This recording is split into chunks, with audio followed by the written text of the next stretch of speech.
Hi, I'm Barbara with Travel Tips and Info, and welcome to Bimini Part 2. I'm going to go over some changes on the island since the last video I made, which was a few years ago, and also show you some new things to do that are off the beaten path. This is the view from the ship as we pulled in, and we're going to be taking a cab down to Radio Beach like we did last time, which is near the end, and then we're going to walk to the point and back around the inland side.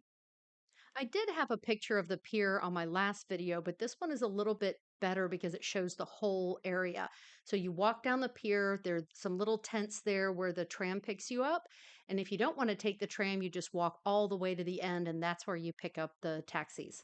We were actually the first ones to Radio Beach, which was amazing because there was no people there at all. And we walked by ourselves all the way down to the point.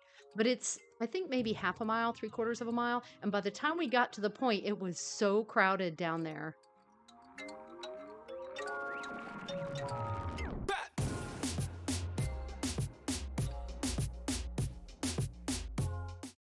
So if you're renting a golf cart instead of taking a taxi like we did, you just drive, there's one road straight through Alice to the very tip, and you can park under these trees. There were probably about 20 golf carts there when we left the point. And we walked back along the inland side, which is what this is, all the way back to the entrance to Radio Beach and up this little road to the Dolphin House Museum. We had never heard of this museum. It was actually our cab driver who told us about it and said we had to go. The man that lives there charges a small fee to go in and tour his house, and he will explain every little thing that's stuck on the walls. So if you don't want to stay long, you have to look for an opportunity to escape. But it's worth seeing just because there's so many oddities in this house. I've never seen anything like it. There's a cannon at the front doors there, and that's not even the entrance. The entrance is actually in the back up a set of outdoor stairs. When we left the museum, we wanted to find a place to have a drink on the water, but not at Radio Beach because we had been there. So we started walking back toward the ship along the main road to see if there was something on the inland side. And we came across Big John's, but the drinks were really expensive and we wanted something a little bit more chill. We kept walking a little ways down the road and came across Bimini Big Game Club and decided to check it out.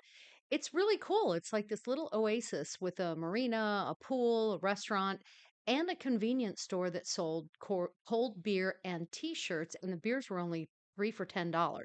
And they had Radlers, which is one of my favorite types of beer.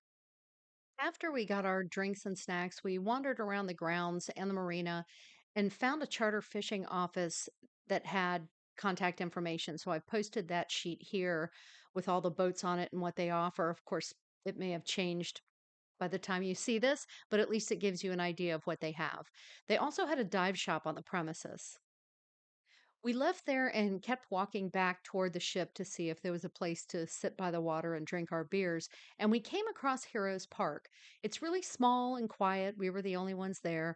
There was a picnic table and some benches, but we chose to sit on the seawall and watch the boats. It was truly the best part of the day, just sitting quietly, enjoying the scenery and the fish.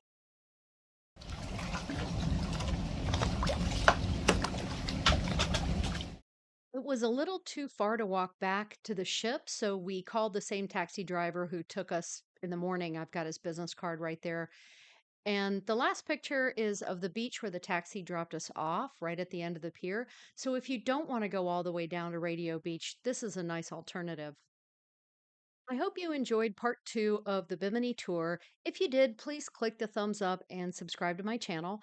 For more travel information and blogs, visit my website at traveltipsandinfo.com. Bon voyage!